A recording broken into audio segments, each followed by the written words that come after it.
आज शनिवार का दिन है, जिस दिन अपन इस दरिद्रता से मिलने के लिए पीपल के पेड़ के नीचे आए हैं। हिंदू धर्म में ये दिन पीपल के वृक्ष के लिए पूजनीय होगा। जो भी शनिवार के दिन पीपल के वृक्ष की पूजन करेगा, दूध चढ़ाएगा या मिष्ठान का भोग लगाएगा, लक्ष्मी और नारायण उसके घर में प्रवेश कर जाएगा। लक्ष्मी और नारायण उसके घर में प्रवेश करेगा। पुराण की कथा कह रही है कि दुनिया के सारे तीर्थ नहीं जा सकते, पृथ्वी की सारी नदियों में स्नान नहीं कर सकते, पवित्र नदियों में आप स्नान नहीं कर सकते, या किसी भी तीर्थ में जाकर एक रात्रि भी विश्राम नहीं कर सकते, या हमने जिंदगी में कोई दान करा ना करा, कोई पुण्य करा ना करा, कोई सत्कर्म करा ना करा, कोई शास्त्र पढ़ा ना पढ़ा, कोई शास्त्र सुना ना सुना, उसके बाद भी शिव महापुराण की कथा कहती है कि एक दिन में अगर मात्र एक बार भी आप शंकर के शिवालय में प्रवेश कर गए या मंदिर में प्रवेश कर गए तो सारे तीर्थ, सारी नदियां, सारे सरोवर, सारी बावड़ी, सारे तालाब, सारे कुंड के स्नान का पुण्य, दान का पुण्य प्राप्त, केवल शिव तत्व को प्राप्त कर लेने। शिव महापुराण की कथा कह रही है कि घर में जो दिया होता है वो दीपक भी कुछ साधारण नहीं होता, उस दीपक की भी महत्वता है, उस दीपक का भी वर्णन है। एक बात बहुत अच्छे से सुनिएगा, शायद आपकी जिंदगी को सवाल, शायद आपके जीवन को। मेरी जीजियों, मेरे जीजाओं, मेरी बेटियों, बेटाओं, कभी मौका लगे, शंकर भगवान के शिवलिंग के पास में आप बैठे हैं।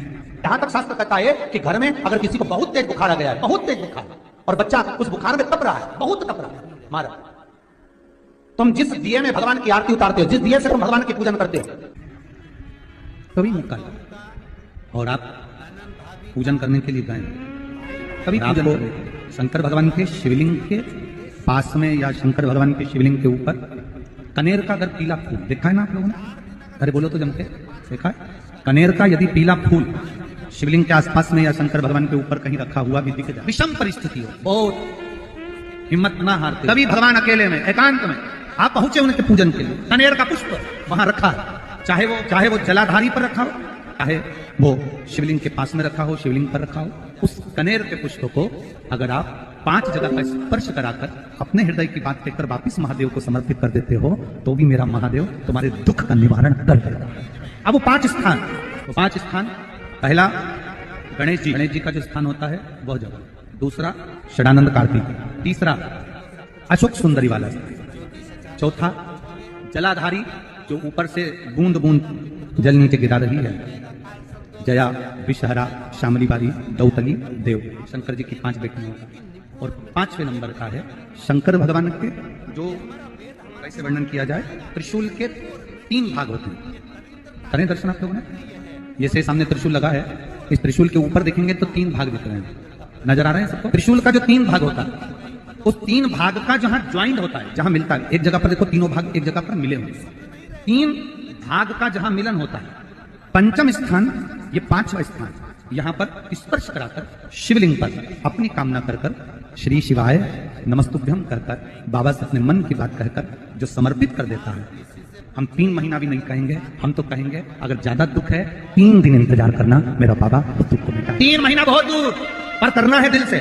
और कई तरह के दीपक होते हैं, दीपक का भी विधान वर्णन किया गया, उस दिए का भी वर्णन किया गया। यहां तक शास्त्र कहता है कि घर में अगर किसी को बहुत तेज बुखार आ गया है, बहुत तेज बुखार, और बच्चा उस बुखार में तप रहा है, बहुत तप रहा है, तुम जिस दिए में भगवान की आरती उतारते हो, जिस दिए से तुम भगवान की पूजन करते हो, उस दिए की बत्ती को नीचे डाल दीजिए और उस दिए को पानी की बाल्टी में धो दीजिए। कौन सी बाल्टी में? जिस बाल्टी के पानी से आप बच्चे को स्नान करा सकते, केवल भगवान पर से ले जाकर, पास में से ले जाकर उस बाल्टी में थोड़ी देर डाल दो और उस बाल्टी के पानी से उस बच्चे को स्नान करा दीजिए। 15 से 20 मिनट, आधा घंटा लगेगा बच्चे का।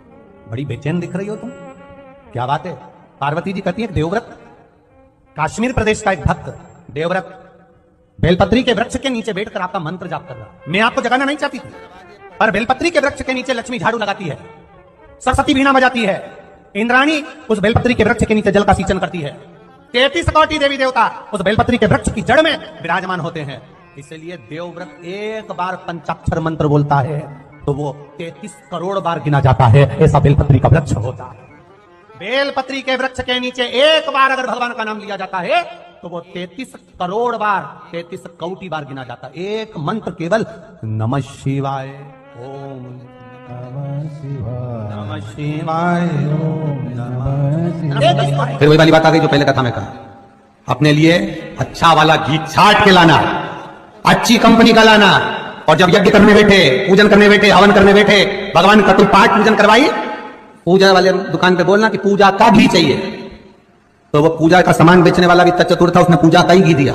तो इन्हें पूछा भैया ये घी कितने का? तो क्या 80 रुपए का? तो 80 रुपए का आधा किलो? तो क्या पूजा का है? भारत की भूमि पर, इस मृत्यु लोक में, पूरे विश्व में ऐसे कई घर हैं जिनके घर में गुजारा करने की भी आफत है। पहनने के कपड़े नहीं, किसी के यहां पर भोजन नहीं, किसी के यहां जमीन नहीं, किसी के यहां दुकान नहीं, कोई पूरी जिंदगी किराए के मकान में निकाल देता है। नहीं, मेरा एक निवेदन है, इस कथा को जितने छत्रपति संभाजी नगर के श्रोता भाई बहन श्रवण कर रहे हैं उनसे निवेदन करूंगा, आप हाथ का ठेला लगा रहे हो, सब्जी का ठेला लगा रहे हो, फल का ठेला लगा रहे हो, धक्के की जिंदगी जी रहे हो, दरवाजे पर बैठे हो, कहीं ना कहीं तुम दास्य भाव की जिंदगी जी रहे हो, तकलीफ में जिंदगी जी रहे हो, बहुत दुख की जिंदगी जी रहे हो, बहुत कष्ट की जिंदगी जी रहे हो, उनसे केवल निवेदन करूंगा 3 महीने 2 जगह पर जल चढ़ाना प्रारंभ कर दीजिए, केवल 3 महीने। एक शंकर भगवान के शिवलिंग पर, दूसरा बेलपत्री के पेड़ के नीचे। 2 जगह पर जल चढ़ाना 3 महीने लगातार चालू कर दो, बाबा तुम्हारा हाथ पकड़कर तुम्हें उन्नति की सीढ़ी पर चढ़ा देगा। हमें कोई चमत्कार करना नहीं आता, और ना हम कोई तंत्र विद्या या मंत्र विद्या जानते हैं, ना हमारे पास में बेल है, ना हमारे पास में भभूति है, हमारे पास में तो केवल शिव का नाम है। आप श्री शिवाय नमस्तुभ्यम बोलो, ओम नमः शिवाय बोलो, नमः शिवाय बोलो, चाहे महामृत्युंजय मंत्र बोलो, उसका स्मरण करते करते भगवान शंकर के शिवलिंग पर जल, और उसी पात्र में जो जल तुमने शंकर जी को चढ़ाया उसमें से बचा हुआ थोड़ा सा जल बेलपत्री के पेड़ के नीचे चढ़ाना प्रारंभ कर दो। अलग से बेलपत्री के पेड़ के नीचे चढ़ाने के लिए अलग से लोटा भर के जल जरूरत नहीं पड़ेगी। जो तुमने शिव जी को जल चढ़ाया, जो तुमने देवाधिदेव महादेव को जल चढ़ाया, बस उसी पात्र का जल शंकर जी को चढ़ाओ, उसमें से बचा हुआ थोड़ा सा जल बेलपत्री के वृक्ष के नीचे चढ़ाना प्रारंभ करना। कौन सा बेलपत्री का वृक्ष? जिसकी छाया आपके ऊपर आ रही चीजों से दुखी रहेगी। शिव महापुराण बड़ी सुंदर बात कहता है, ध्यान दीजिए। जिस बेलपत्री का पौधा तुम्हारे सिर का, और ये दोनों हाथ ऊपर कर लो, अपन खड़े हुए और खड़े होकर दोनों हाथ ऊपर करे, इतना बड़ा बेलपत्री का पौधा है, उस बेलपत्री के पौधे की पत्ती को कभी तोड़कर शंकर जी को नहीं चढ़ाना चाहिए। ध्यान रखना, कितना बड़ा पौधा। आप खड़े हो जाओ और खड़े होने के बाद आपका हाथ ऊंचा कर लेना, इतना बड़ा पौधा है, उस पौधे की पत्ती बेलपत्री को तोड़कर शंकर भगवान को कभी नहीं चढ़ाना। शंकर भगवान को उस बेलपत्री को, उस वृक्ष की पत्ती को तोड़ना चाहिए जो वृक्ष तुम्हारे हाथ से थोड़ा सा ऊंचा हो, जिसके लिए तुम्हें हाथ और ऊंचा करना पड़ रहा हो। जैसे एक बच्चा अपनी माँ की गोद में बैठने के लिए दोनों हाथों से उचकता है, आवाज लगाता है, उचकता है, आवाज लगाता है, हाथ ऊपर करता है, तो माँ उस बच्चे को गोदी में ले लेती है। उसी तरह उस बेलपत्री के वृक्ष की पत्ती तोड़ना चाहिए जिसने थोड़ी उन्नति कर ली हो, जो थोड़ा ऊंचा हो गया हो, तुम उसको पाने का प्रयास करो तो भगवान भी तुम्हें अपनी गोदी में ले ले। ऐसे वृक्ष की तुम छोटा सा पौधा, बिल्कुल जरा सा पौधा, उसी की पत्ती तोड़कर महादेव को चढ़ाओ। यदि बेलपत्री का पेड़ आपके यहाँ है, और मान लो कई लोग बेलपत्री गमले में लगाते हैं या छत के ऊपर लगा देते हैं,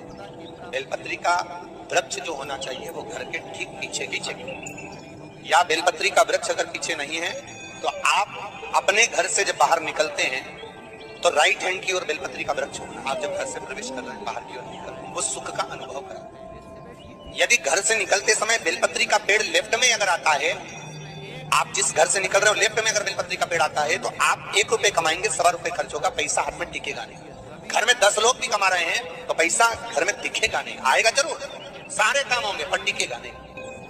यदि लेफ्ट राइट भाग का बेलपत्री का वृक्ष घर में लगाओ तो घर के पीछे के हिस्से में लगाओ, और ऐसी जगह नहीं लगाना कि जहां पर बेलपत्र में गंदा पानी जाए या कोई गंदी वस्तु। 33 करोड़ देवी देवता बेलपत्री के पेड़ के नीचे सोमवार के दिन, कोई रविवार के दिन, कोई मंगलवार, कोई बुधवार, कोई गुरुवार, कोई शुक्रवार, कोई शनिवार के दिन बेलपत्री के नीचे आकर 33 करोड़ देवी देवता हो तप करते हैं, साधना करते हैं। एक बेल चौकी ऐसी होती है, शंकर पर अगर चढ़ी हुई है तो वापिस उतार कर धोकर फिर शिव को चढ़ा सकते।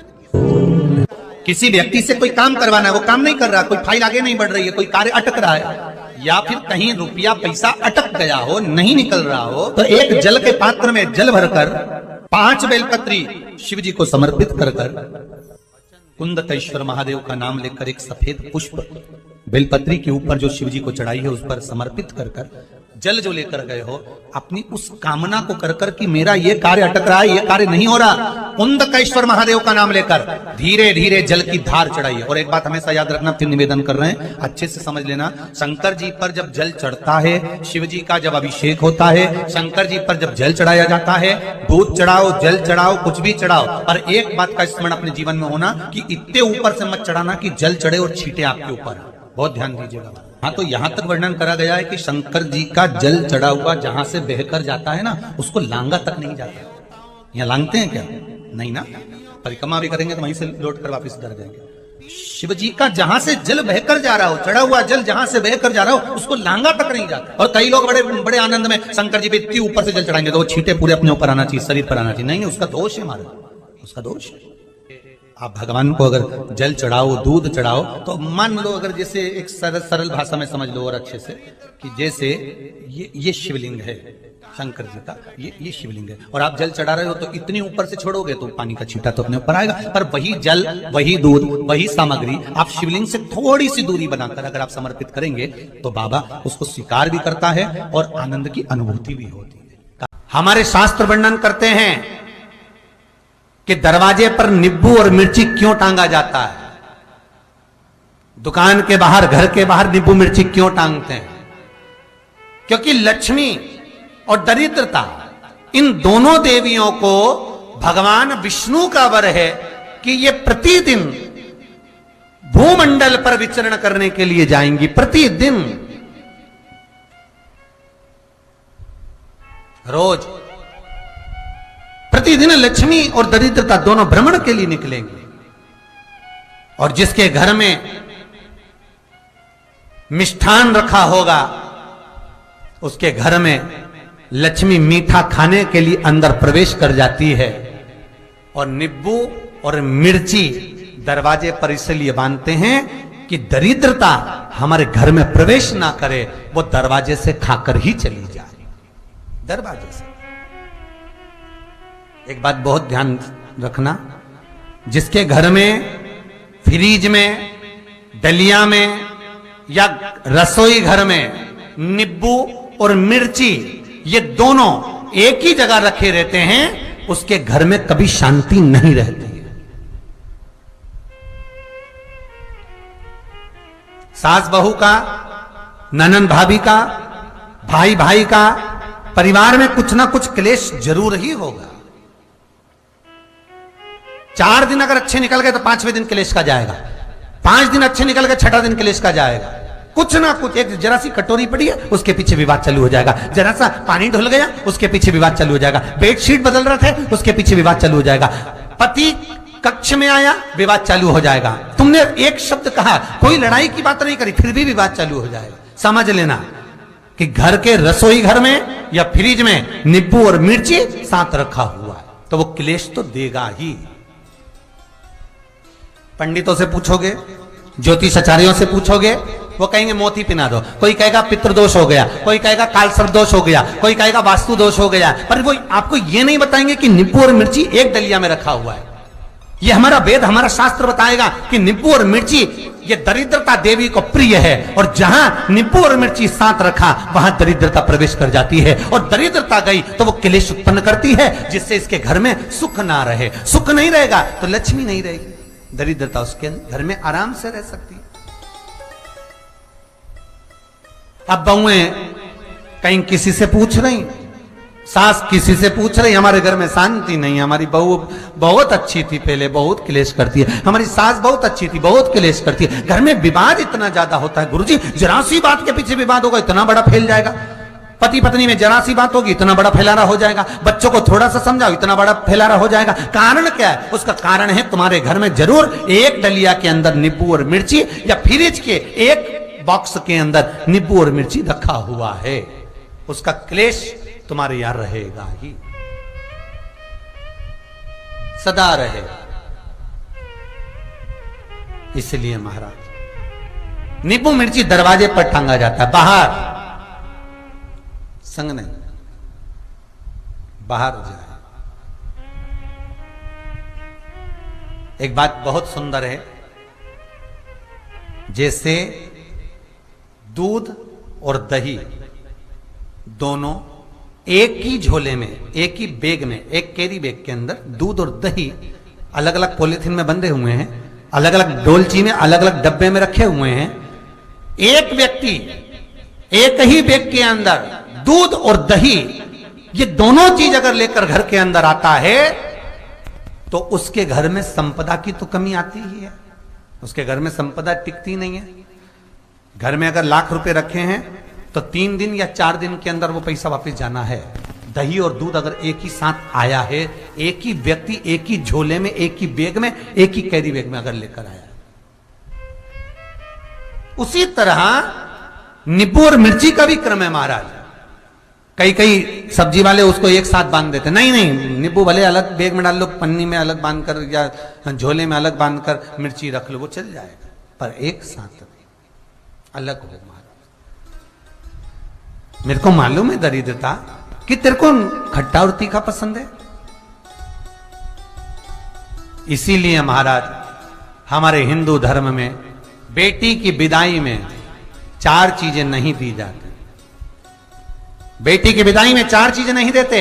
पहली झाड़ू, दूसरी सुई, तीसरी चलनी और चौथा अचार की बरनी। ये बेटी के कन्यादान में, बेटी की विदाई में नहीं देते।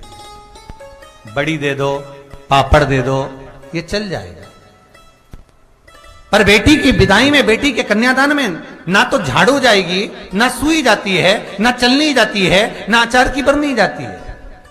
और मेरा निवेदन है, अगर बेटी को तुम्हारे घर का, तुम्हारे हाथ का अचार कितना भी पसंद हो और बेटी के मम्मी बना के दे दे, नहीं मत देना, क्योंकि बेटी तन, मन और धन, ये 3 चीजों से दुखी रहेगी। अगर मां ने अचार दे दिया तो बेटी के घर में या तो तन से दुखी रहेगी, या मन से दुखी रहेगी, या धन से दुखी रहेगी। बेटी को ये 3 दुख तो रहेंगे ही। कई कई लोग तो अपनी बहू से कहते हैं, बेटा तू मायके जा रही, तेरी मम्मी के हाथ का अचार अच्छा लगता है, लिया ना बांध के। अब उनको कौन समझा? तुमने तो कह दिया बांध के लिया ना, पर उसको समझो तो सही, क्यों नहीं लाना है?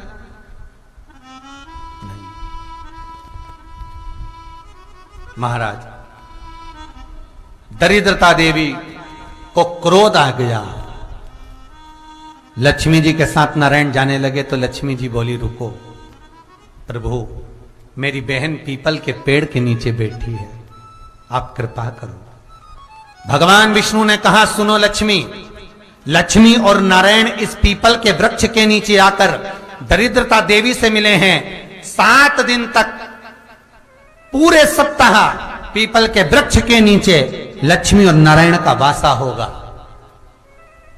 जो पीपल के वृक्ष के नीचे आकर दीप जलाएगा, पूजन करेगा, पाठ करेगा, उसको संपदा की प्राप्ति होगी। इतने में दरिद्रता देवी खड़ी हो गई और दरिद्रता ने कहा, वाह नारायण वाह, क्या बात है आपकी, पीपल के वृक्ष के नीचे तुम मिलने के लिए आए, मैं तो पहले से बैठी थी।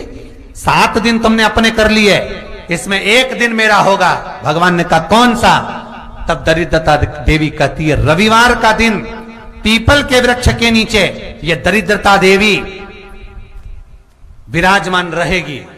अगर रविवार के दिन कोई पीपल के वृक्ष के नीचे आएगा तो उसके साथ दरिद्रता देवी उसके घर में प्रवेश करेगी। इसलिए शास्त्र रीति में भगवान विष्णु ने उसी समय पलटवार करते हुए कह दिया, अरे ओ दरिद्रता सुन, पीपल के वृक्ष के नीचे अगर कोई रविवार को आया और कोई पूजन की सामग्री लेकर आया, हाथ में कुछ ना कुछ उसके हुआ, खाली हाथ आया तो तू उसके घर में प्रवेश करेगी, और अगर भरा हुआ हाथ रहा तो तू उसके यहां प्रवेश नहीं कर सकती। ठीक है प्रभु, वचन दे दिया भगवान ने। इतने में दरिद्रता देवी भगवान विष्णु से बोली, प्रभु सारे देवताओं के पीछे अधर्म बैठा हुआ है,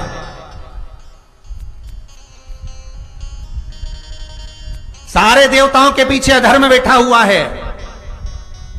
दुख और दरिद्रता कहां जाकर बैठे हैं, आप स्थान बता दीजिए। आपको अब भी कहा कथा में कि देवताओं के पीछे, देवियों के पीछे, पीठ के भाग में अधर्म का निवास है, आगे धर्म का निवास है। इसलिए मंदिर में अग्रण्य प्रणाम करना चाहिए। आगे की ओर, पीछे नहीं। दरिद्रता देवी कहती है ये दरिद्रता और दुख कहां जाकर बैठेंगे, आप वर दीजिए।